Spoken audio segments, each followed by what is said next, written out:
It's a summer of love when a California beauty meets a beach volleyball star. Peggy and Eric were the quintessential Newport Beach couple. He was a good-looking guy, and they had a lot in common. But years of hedonistic living take their toll. It's all about what you have and what you ostentatious, what you can show off. Are you really gonna turn your back on $1 million? There was some fraud going on in the process. Leaving this picture-perfect marriage dead in the water. They had been taking ecstasy. It definitely goes through your mind, you know, what happened out there. Love may be blind and marriage bliss, but divorce is murder.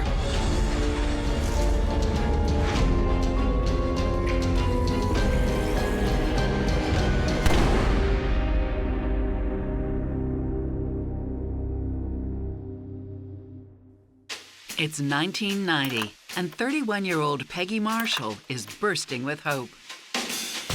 Come on in, Mr. Stone. Peggy was probably the kindest, most generous person that I know. Very gregarious, happy. So let's see what we have here. She just loved life, absolutely loved life.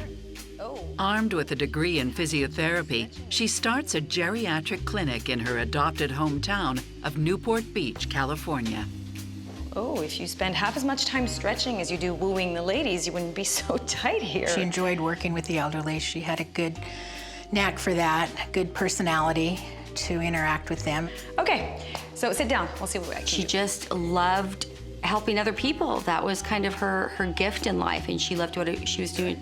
Peggy is passionate about her work, but what she really wants is someone to love. She had dated lots of people, but she was really looking for somebody to settle down with at that point and to build a life with and kind of get out of that dating scene. She gets her wish before long when she spots the man of her dreams.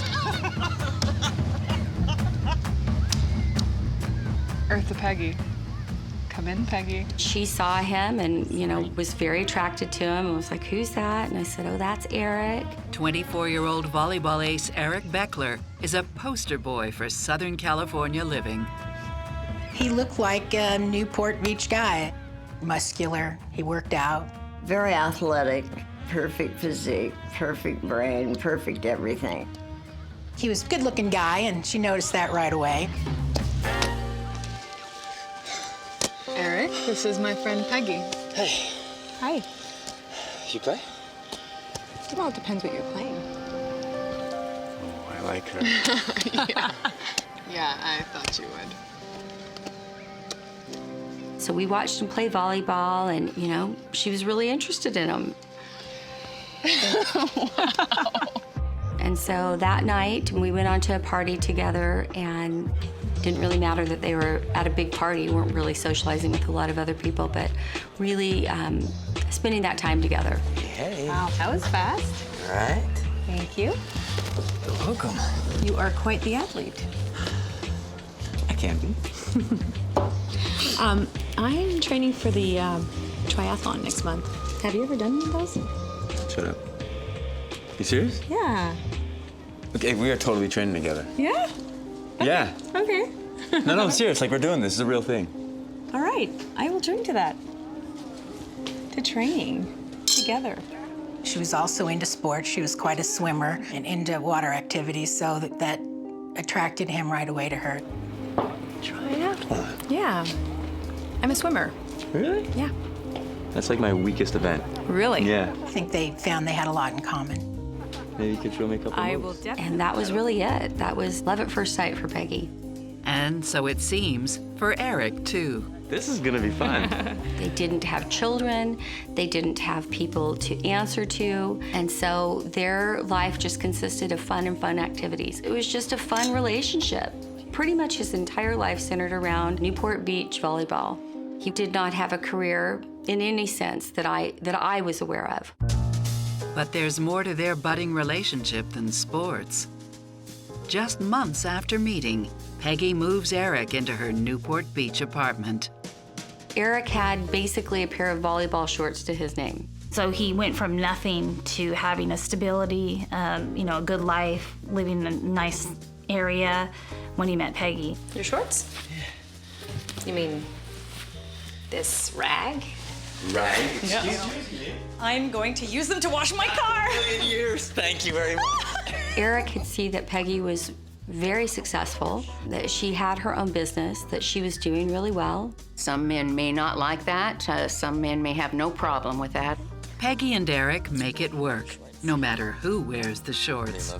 Eric made Peggy feel really desired. She is so into Eric that living together just isn't enough. Peggy hired Eric really quickly. She thought, well, this is one more way that he can spend some time with her.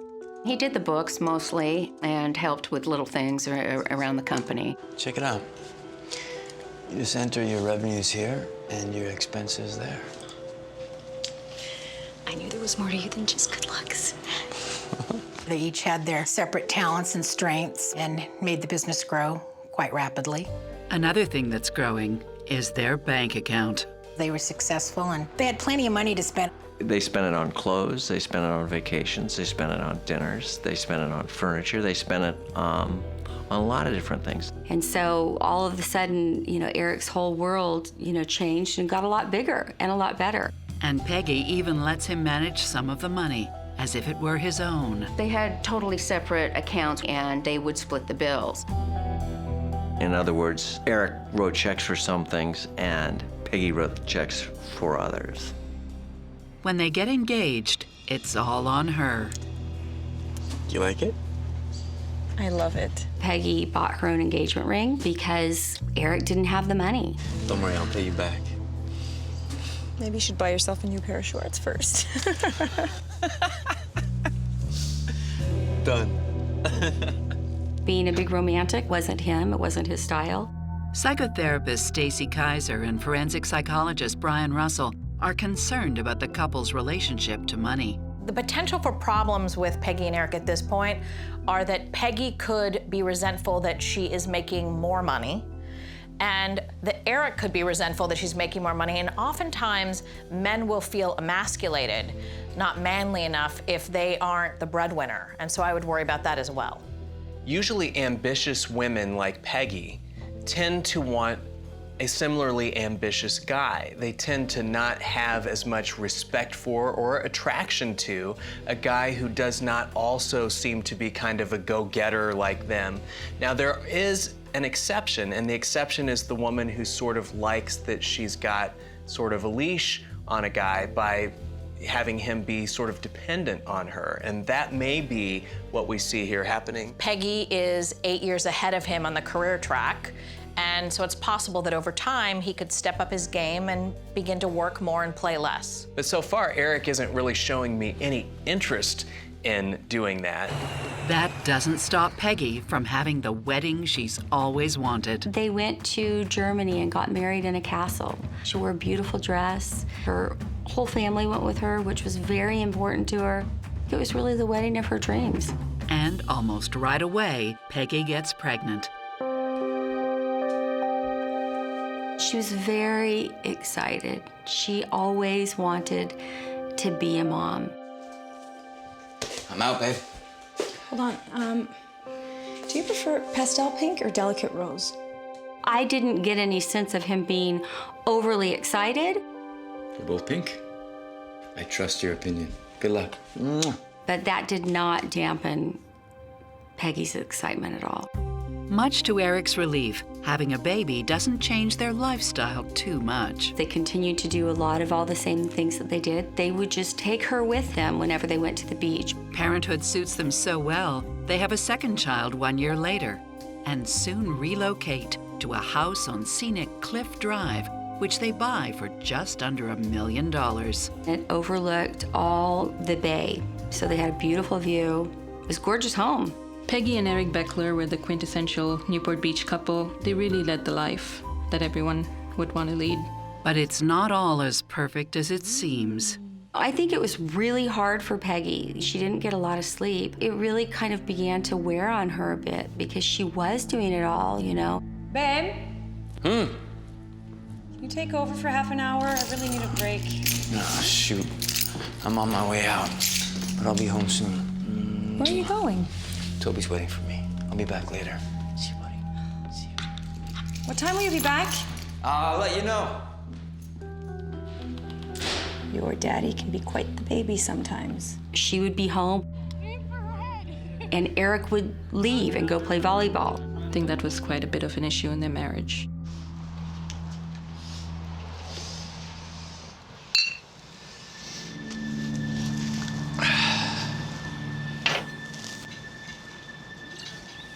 I feel stuck, you know? Like I'm in prison sometimes.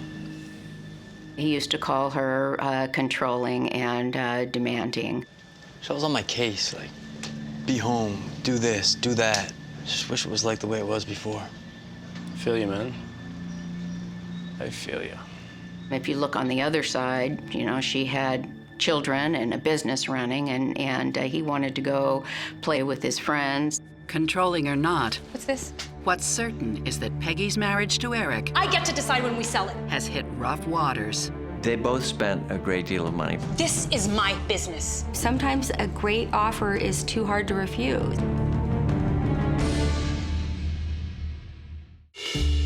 Peggy and Eric Beckler are healthy, wealthy, and good-looking. But while Peggy devotes all of her energy to raising their 2 kids, Eric's preoccupations lie elsewhere.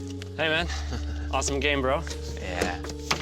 So, what's up? You going home, or?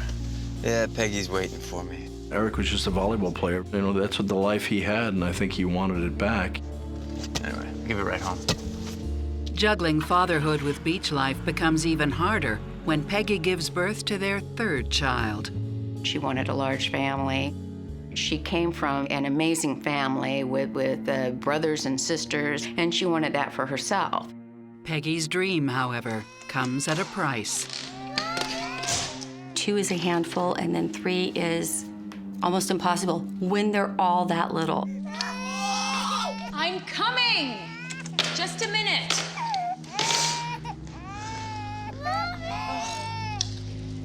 Can you help me, please? Can you just clean this mess?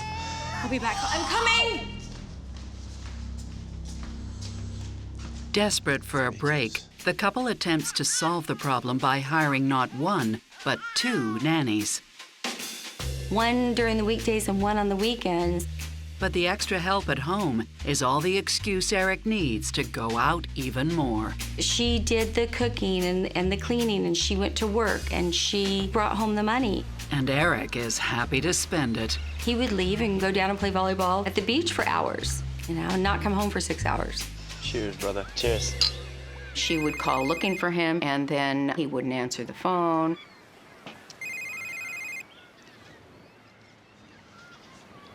Dude, your phone, you gonna get that? Don't worry about it. It's probably just Peggy.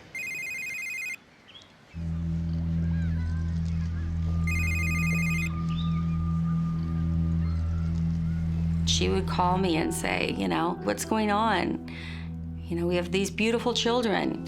Why doesn't he want to be here? Peggy wanted him to be home, to be a father, and he didn't really want to do that. Please leave a message.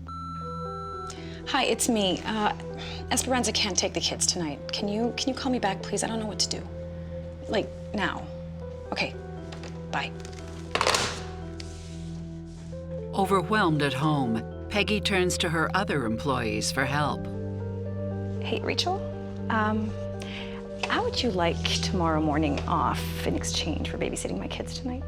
Her employees also would take their laundry to the laundromat, or to the cleaners, something like that. Forget it. Never mind. I'll find another solution. It's a lifestyle that has a high price tag attached. They had, at the time, 2 nannies. They had 3 kids, and they had Porsches, and they lived on a beautiful home in Newport Beach, and I can only imagine what the cost of all of that might be. It's all about Newport Beach, what you have and what you ostentatious, what you can show off, and very few people can maintain that. Hey, hey. What's this?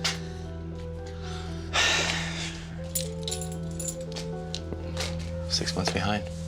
What? 6 months on what? On everything. He was supposed to be paying the mortgage. He was not paying the mortgage. He was just trying to catch up from the months before till it came a point in time where they were really running out of money. Where did all the money go, Eric? We spend a lot. They both spent a great deal of money. Peggy spent a great deal of money, and Eric spent money as well. We got this. Okay? We'll get it back. We got this. Yeah.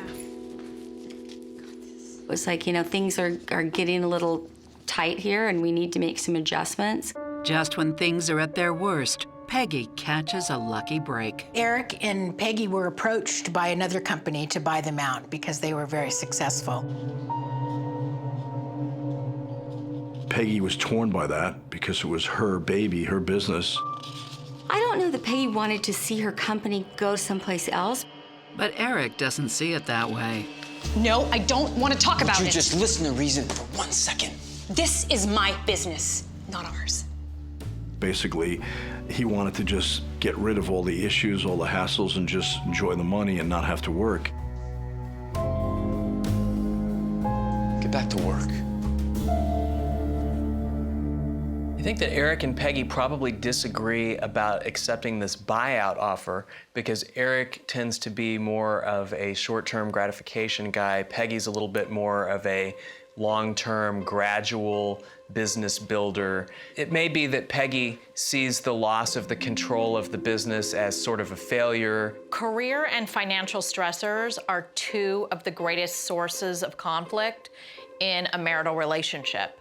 So that combination, along with the rest of the stress they have going in their lives, is not going to be good for their relationship. No, I don't want to look at the offer again. I read it. I am not interested. Don't you get it? There were reports from neighbors of a lot of screaming and shouting going on between Eric and Peggy Beckler. Listen, I started this business, okay? I get to decide when we sell it. It's not yours. Just leave me alone. Look, I know it's your business, but are you really gonna turn your back on $1 million? Eric, it's just money. I don't care. It's my business. Do you understand? Sometimes a great offer is too hard to refuse. Okay, fine. We will sell the business. Happy? There is a silver lining. So, how's it going? The new buyers wanted them to stay on and run the company, so there was a win-win for everybody. Things are looking up, for a little while anyway. As the years went on, Peggy really took initiative to do a lot of things that Eric liked. Yes! She learned to play volleyball. That wasn't bad, right? She made sure that he knew he was the center of her world. But Peggy doesn't seem to be the center of his. It was supposed to be a special night. I made him dinner and I don't know what else to do. Peg, you're not doing anything wrong. Then where is he? Peggy called me and was crying and upset and, you know, wanted to know why Eric was gone all the time and where was he going. I just want him to come home, you know? I think she had serious questions about if he was cheating. With the marriage in a shambles, Peggy's career also suffers a serious blow. I don't understand. What exactly are you accusing me of? There were rumors that there was some fraud going on in the Medicare billing process. It's easy. Check it out. Eric Beckler was doing the books at that time. I don't know if they were billing for patients that they weren't seeing, but the billing was for services not rendered. Her company may have been draining its clients' Medicare providers for years, and someone needs to be held accountable. I don't know if she felt it was her fault or her responsibility, but she was quite concerned about it. The new owners of the company found that it was unacceptable and had to let them both go. They could basically fire them as executives, and that's eventually what they did, just several months after they bought the business. What's going on, babe? Don't talk to me. She was very unhappy about that. She was very depressed, and marriage had been bad for a while. The business. And with the fraud investigation in the hands of authorities, there's no telling what will happen. She was afraid she was going to be arrested. So I'm sure Peggy was under a lot of stress. That was the time that things started falling apart in her life. And those things are about to get worse, much worse. She wanted to be super desired by Eric. There was a person screaming hysterically in the water, basically nonsensical, just screaming and screaming. After Peggy and Eric Beckler's company is bought out, Peggy is investigated for fraud. On the home front, things aren't much better. She had concerns about their relationship. It wasn't going well. She wanted Eric to love her the way that she loved him. Nothing. She wanted Eric to want to spend time with her the way that she wanted to spend time with him. I don't think that he had those same feelings for her. And her MO wasn't to confront, are you having an affair? Are you seeing somebody else? Her whole thing was, if he might be, how can I improve myself so that he won't want to go there? The answer is right under Peggy's nose. She had breast implants. I'm like, Peggy, why? And she just really said, I want to be the best that I can be, because she wanted to be super desired by Eric. It's very difficult to control somebody else's behavior by changing yourself. And I'm worried that she is blaming herself for things that aren't her fault and making major, expensive efforts that are probably futile. If a person wants to cheat, they cheat. It doesn't matter if they have the hottest wife with the best breasts, who's the best mother. If Eric is desiring to be with other women, it has absolutely nothing to do with Peggy in the end. It has to do with Eric and his moral compass. But the implants serve their purpose, and Eric is so thrilled with Peggy's new body that the couple ships the kids off with the nanny and throws a party. They were celebrating how happy they were together. They had a party with over 200 guests. If you saw Peggy, she was, happy and gregarious and all of those things. It's the breath of fresh air the couple needs, and Peggy and Eric's second wind is only just beginning. Eric said, I have a babysitter. I'm taking you out to celebrate our anniversary, and she didn't know where she was going. He packed everything, so she had no idea. Today's your day. Come on, let's go. It was a surprise, and I think she was looking forward to getting away for a romantic, relaxing day. She made margaritas, they brought snacks. You didn't peek, I hope? No. Good girl. He was taking her to Catalina. They were going to have a fun, romantic getaway out in the water. It's gonna be so much fun. Just the two of them. Peggy probably thought, oh my gosh, Eric's doing something for me, and we're making progress, and everything's gonna be okay. Until tragedy strikes. Hours later, passengers on a yacht spot Peggy and Eric's empty motorboat spinning in circles 4 miles off the shore. And that's not all they see. There was a person and a boogie board screaming hysterically in the water, basically nonsensical, just screaming and screaming, and so they called for the Coast Guard. It's Eric, and he has quite a story to tell. While they were out in the boat, he said they had drank margaritas. We had a couple of drinks. We had sex twice. That was good. The margaritas weren't bad either. And then we decided to go home, and I told Peggy I wanted the boogie board. And this huge wave came and threw me into the water.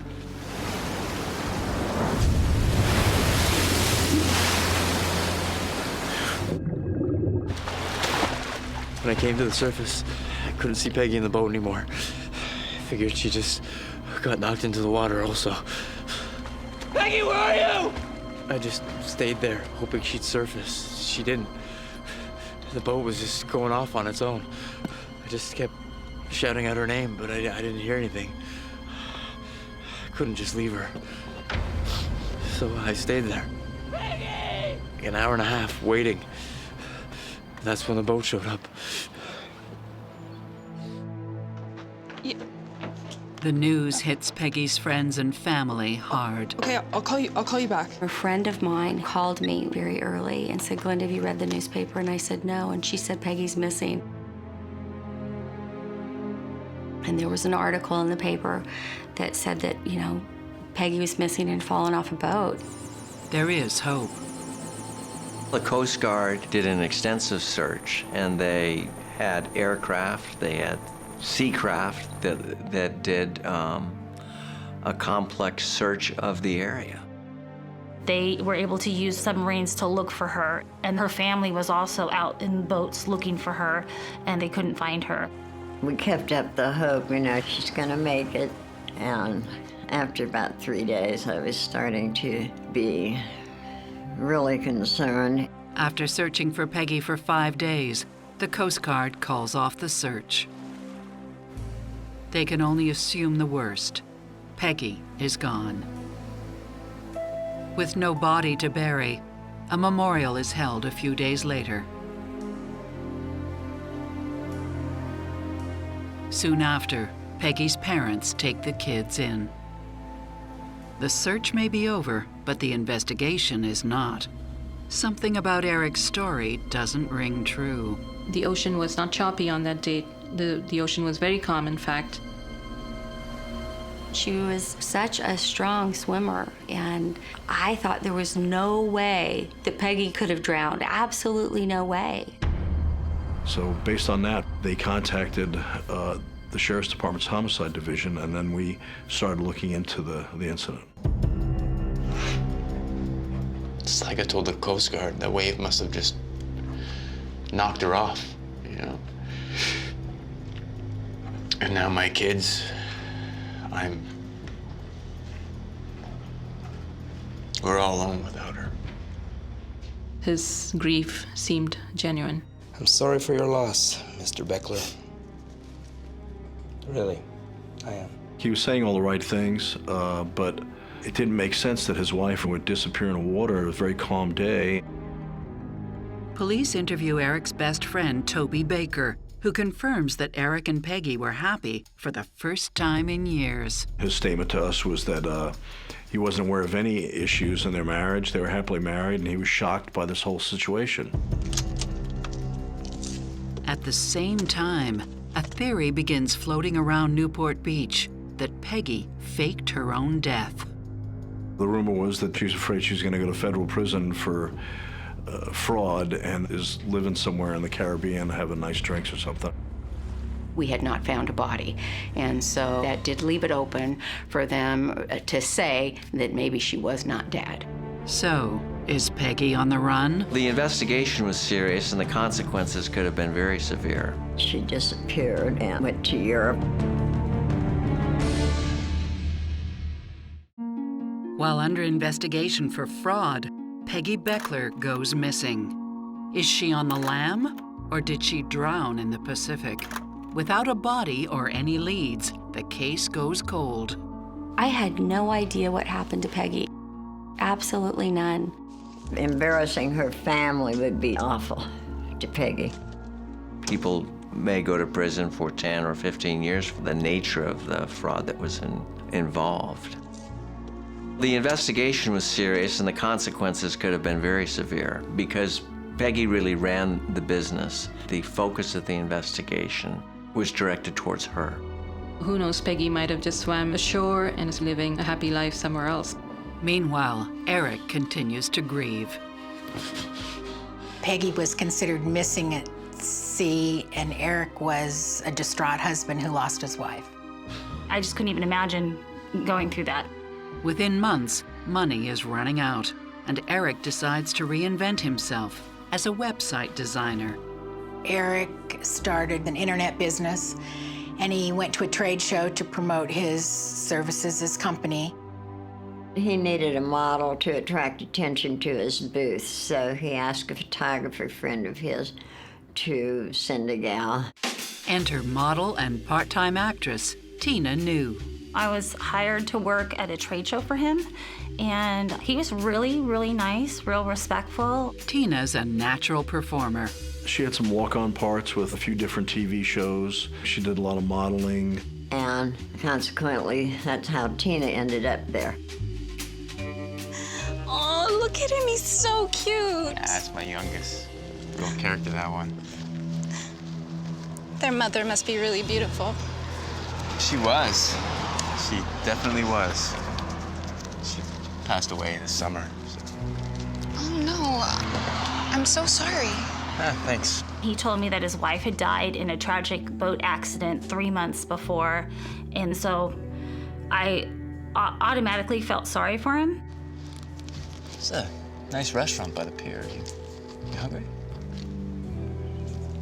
Yeah, okay, let's go. Great. See you around. Eric is a welcome change for Tina.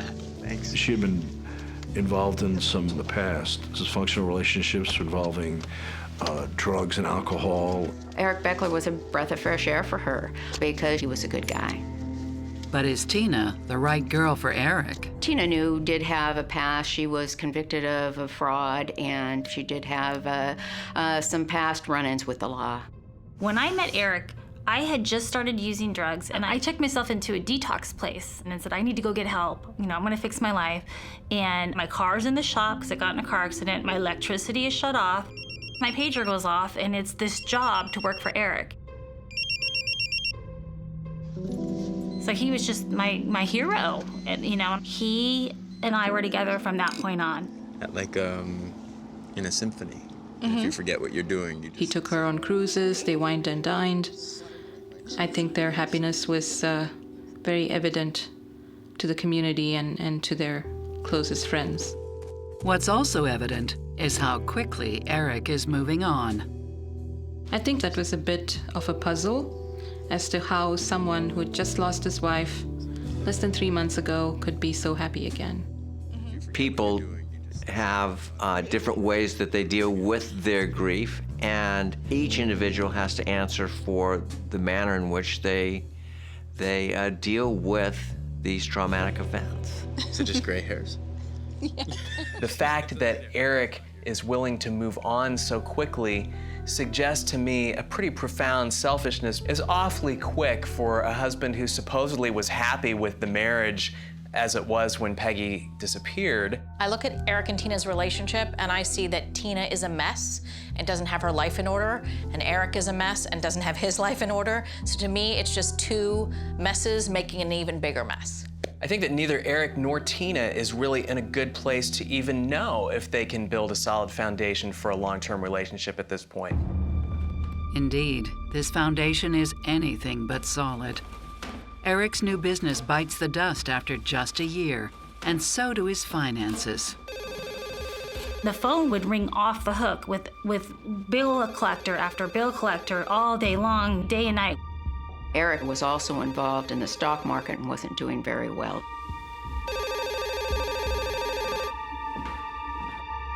The Porsche payment, the insurance, and the house payment, he went months without paying any of those, and he lost the house.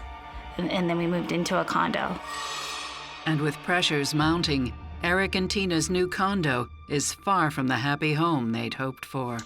They had sort of a dysfunctional relationship where they'd fight, make up, fight, and eventually she filed a police report and he got put on probation because of that. Eric's slapped with a restraining order, but he soon violates it. What are you doing here? Eric, you know you're not supposed to be here. This is my place. The hell it is, Eric. I want you out. Get out. I'm not going anywhere. Eric, come on, you're scaring me. You know you're not supposed to be here, please. Come on, stop being ridiculous. Where are my shorts? I don't know where your shorts are. Where are my shorts? I got rid of them, okay? They're gone. They got into a huge argument, and it was so loud that the neighbors ended up going ahead and calling the police. You expecting somebody? Yeah, the cops. Come on.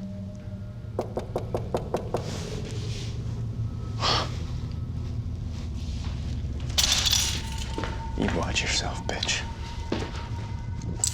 he did not want to be caught there because of the restraining orders, so he took off. Hi, detective. Come on in. Early on, I had given Tina a business card. Okay, look, I've got something to tell you about Eric. Something nobody else knows. And that's when we started really working with Tina. Okay, so this is what happened. We were out clubbing one night, and Eric's buddy brought over some ex. And when we got home, we were both still really high, and I turned to Eric, like out of the blue, like something hit me, and I said, "You killed her." Why would you say that? I know. I think a part of me has always known. To this day, I don't know why I said what I said, because I said, oh my God, you hit her over the head. Tina's story to police is that Eric is responsible for Peggy's death. And he used the party they threw as an elaborate ruse so he could kill her. He planned this big party 2 days before so everybody could see how happy they were and how good they were getting along. He and Peggy were out taking the boating trip on their anniversary, and they had a couple of drinks, and they had sex a couple of times. And moments later, Eric sneaks up to her and kills her.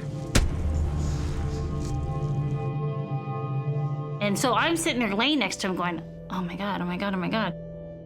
But there's a problem with Tina's admission. What Eric told you isn't enough to put him away. They were taking drugs which are mind-altering. So that played a very large part in this alleged confession and makes it very unreliable.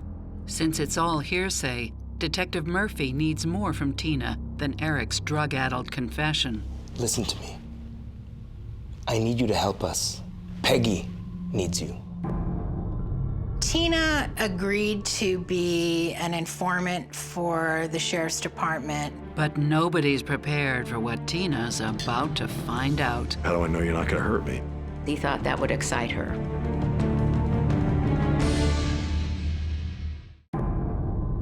Eric Beckler loses his wife Peggy in a tragic boating accident. But 2 years later, his new girlfriend Tina points the finger at him. Did Eric really do it? Or is Tina just setting him up for a fall? Police aren't sure what to think, except this isn't the first time someone's accused Eric. His best friend Toby Baker has quite a story of his own. It seems Eric made a startling revelation just 4 months before Peggy's disappearance. Thinking about getting rid of Peggy. You mean like divorcing her? That's not what I mean. Like killing her, dropping her body in the ocean. You're joking, right? Dude, you're not serious, are you? And that's when his friend just said, don't even want to hear that. Months later, he contacted our office with his lawyer, and he wanted to amend his statement. He was concerned about possibly facing criminal charges because he wasn't cooperating on an investigation. At the same time, police dismissed the idea Peggy faked her own death to evade fraud charges. I don't think there was any merit to this fraud investigation. I think at most it would have involved a fine, so there was nothing to run away from. With both Toby and Tina coming forward, Detective Murphy might have a case. Would you say yes to wearing a wire? You mean like in the movies? Tina agrees to meet Eric once more, only this time she's playing for keeps. You need to tell me more about Peggy. Like what? What do you want to know? I don't know, just stuff, you know? It's important. We were monitoring the statements in a vehicle in the parking lot of the restaurant. At the same time we're hearing them real time, we're recording them. It's important to me, if you want to be with me, that I know what happened between you two. All right. Ask away. What happened that night? divorcing her would have been easier. Easier, yes. Maybe. Better? No. He says if we got divorced, she would get the money, and that wasn't an option for me. You okay? Yeah, it's just hot in here. She was concerned through the whole meal that a wire was going to show or he was going to see something. And then she asked him, So who's to say that I won't be next? There won't be a next time. I swear. And he said, Tina, I promise I will never do anything like that ever again, is what he said. Ever again is tantamount to a confession. And that's when the cops know they have their man. we knew that the DA would file charges based on that. Okay. So a toast to us. But arresting Eric is easier said than done. The plan was I was supposed to drop off Eric, but the problem is, since I was drinking, Eric says, "You've been drinking, let me drive," and he takes my car keys and he takes control of the car. And he starts driving me on a freeway, and I have no idea where I'm going.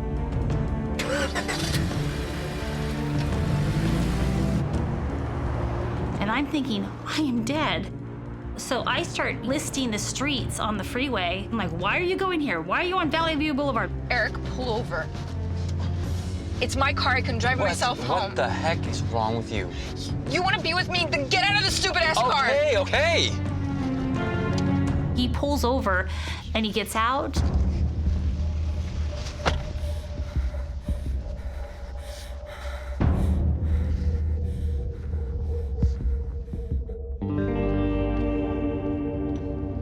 And then, like, about 5 minutes later, I'm going home and I hear a honking noise, and it's the homicide detective going, "You did a great job, pull over," you know. But I was like, I don't give a crap anymore. I don't know if you guys are even here, but I'm done with the guy.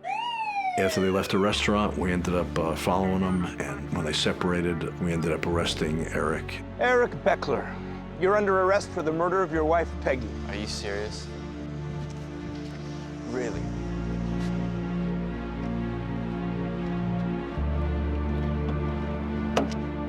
When the case goes to trial nearly 3 years after Peggy's disappearance, Eric pleads not guilty.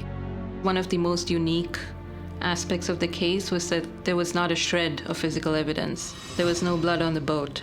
It would be extremely difficult to completely sanitize a boat on the high seas after an attack as described by Tina. Then they searched the boat from stem to stern. The defense argues that Eric made up his confession to Tina. There won't be a next time. Eric Beckler didn't deny that he had told her that. I swear. His story was that, he was just trying to be a bad boy because he thought that would excite her. But even without Peggy's body, the circumstantial evidence is overwhelming. I did. I hit her over the head with a dumbbell. Threw her overboard. With 70 pounds of weight. Eric told Tina New that he weighted his wife down with 70 pounds worth of weights, and 2 35-pound dumbbells were missing from his weight rack at home.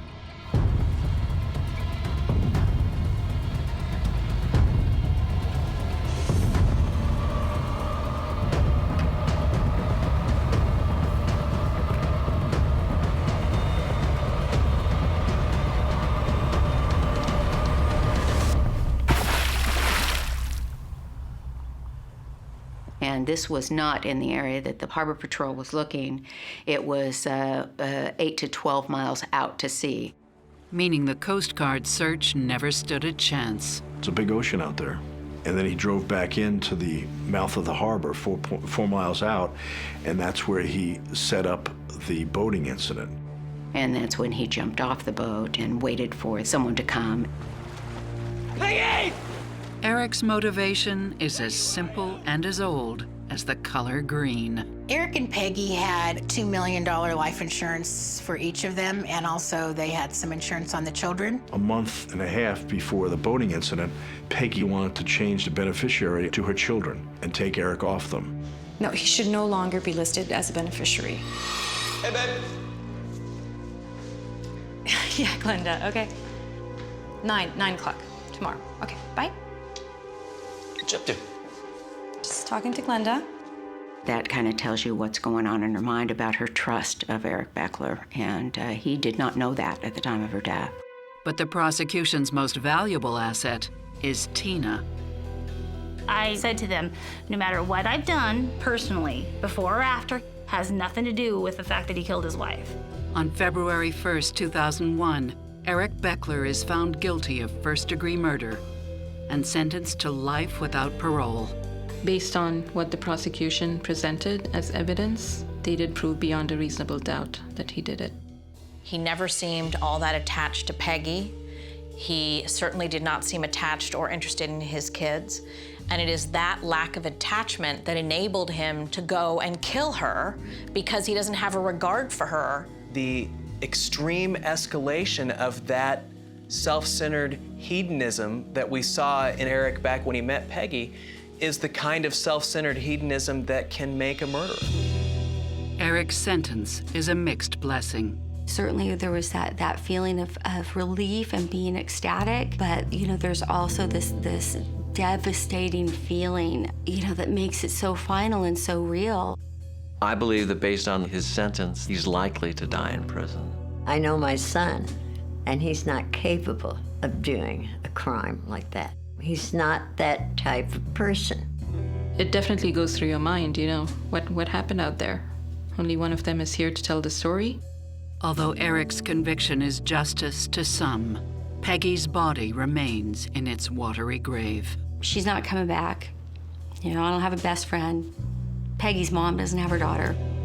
And so it's sad.